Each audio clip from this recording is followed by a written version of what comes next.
Hadir kembali novel terbaru Foto Suamiku di Ruang Tamu Keluarganya, karya author Pena. Bantu channel YouTube ini dengan cara like, subscribe, dan nyalakan lonceng. Selamat membaca semuanya. Part 25. Assalamualaikum. Senyap. Tak ada jawaban atas salamku.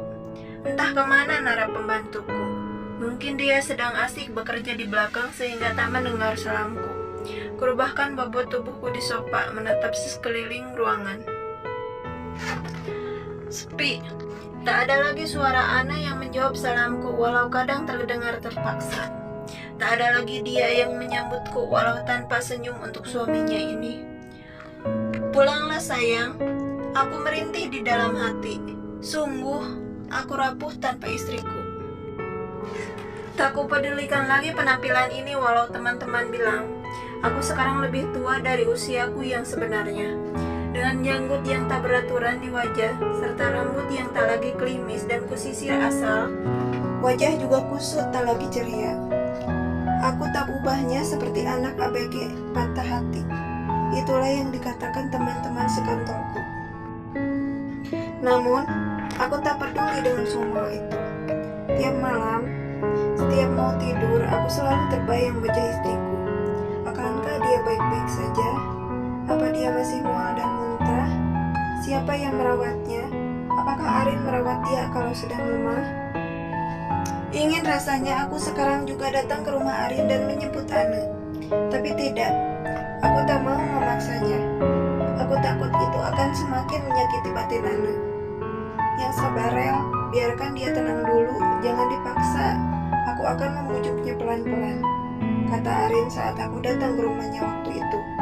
Mau makan, Pak?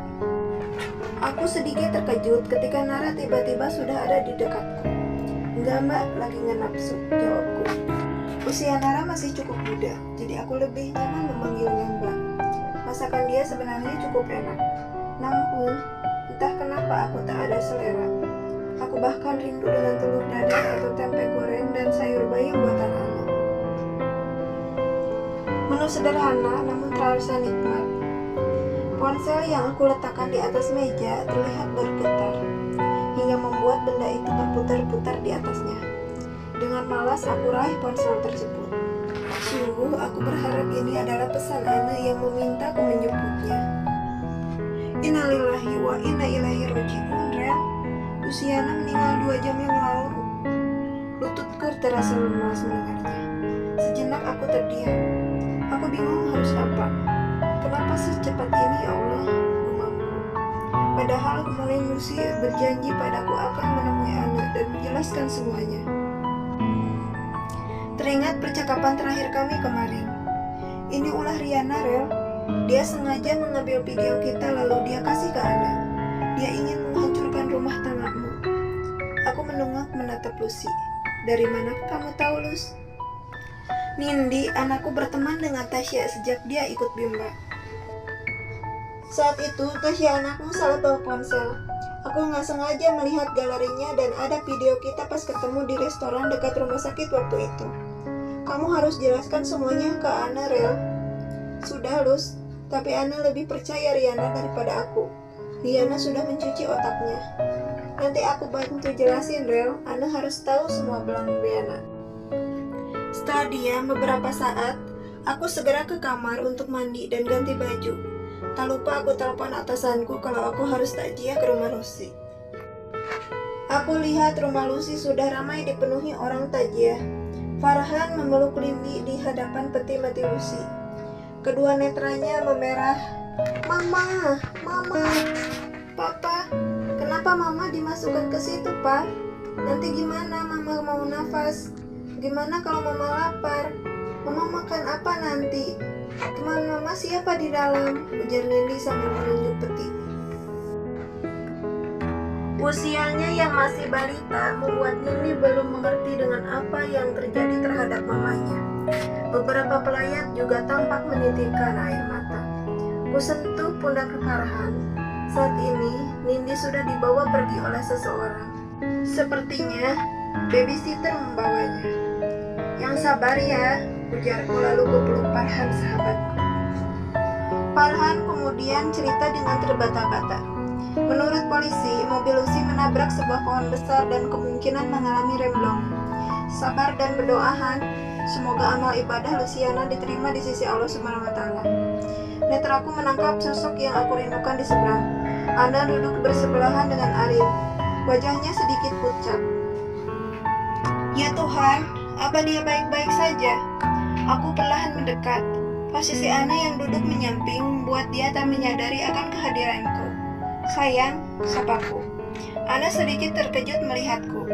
Namun Arin mencegahnya untuk pergi dari situ. Kamu masih suka muntah ya? Masih lemas? Sudah bisa makan nasi? Ujarku sambil memegang tangannya. Sungguh, aku begitu merindukannya. Aku baik-baik saja. Mas tak perlu pikirkan aku. Jawab Ana masih jutek seperti sebelumnya. Aku lihat beberapa pasang mata mulai melirik ke arah kami, tapi aku cuek saja. Pulang duluan ya Rin, aku pusing. Ya Tuhan, hatiku bagai teriris setiap istriku bilang pusing seperti ini. Kamu pulang saja ke rumah, Mas akan merawatmu. Gak perlu Mas, nanti siapa yang merawatmu kalau kamu mual? Siapa yang akan memijat kepalamu kalau kamu pusing? Pulang saja, nanti aku cuti, ujarku sambil terus mengikuti Ana dari belakang walau Ana tak peduli. Sudah Rel, kamu gak perlu khawatir. Aku akan merawatnya, kata Arin saat Ana masuk ke dalam mobil. Tapi aku khawatir sama dia, Rin. Aku ingin menemaninya, ingin merawatnya. Rasanya hidupku hampa tanpa dia. Aku tahu, Rel, aku akan bujuk dia nanti. Kamu sabar ya. Aku luluh dengan bujuk rayu Arin. Aku tahu jika aku paksa Ana akan makin emosian dan itu takkan baik untuk Ana dan juga janin kami. Tolong jaga istriku ya, telepon aku kalau dia sakit, ujarku memohon. Iya, Rel. Kamu tenang saja pokoknya, beri kesempatan Ana untuk menenangkan diri. Ku tetap sendu mobil Arin yang membawa Ana istriku itu berlalu, dan perlahan meninggalkanku. Hatiku sakit ya Tuhan. Aku kembali masuk ke dalam ruangan berduka. Tiba-tiba aku merasa aneh. Kemana Riana? Mungkinkah dia belum tahu apa yang terjadi pada Lucy, atau dia ada jadwal terapi? Setelah mengikuti acara pemakaman dan sedikit menghibur Farhan serta Nindi, aku pun segera berpamitan pulang. Di tengah perjalanan, tiba-tiba aku teringat Tasya.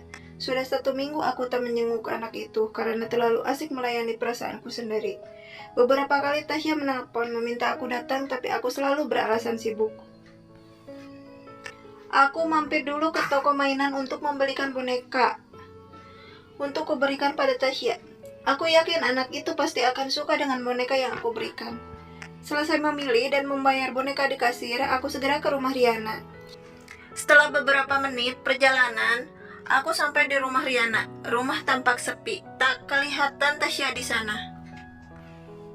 Kulirik jam di tangan menunjukkan jam 5 sore. Sepertinya Tasya sedang mandi. Assalamualaikum. Senyap, tak ada jawaban. Aku segera masuk ke dalam rumah setelah salamku tak terjawab. Kuedarkan pandangan ke setiap sudut ruangan, hingga aku lihat bayangan Riana di kamar. Kerjamu bagus, aku puas, uang akan aku transfer sesuai dengan kesepakatan.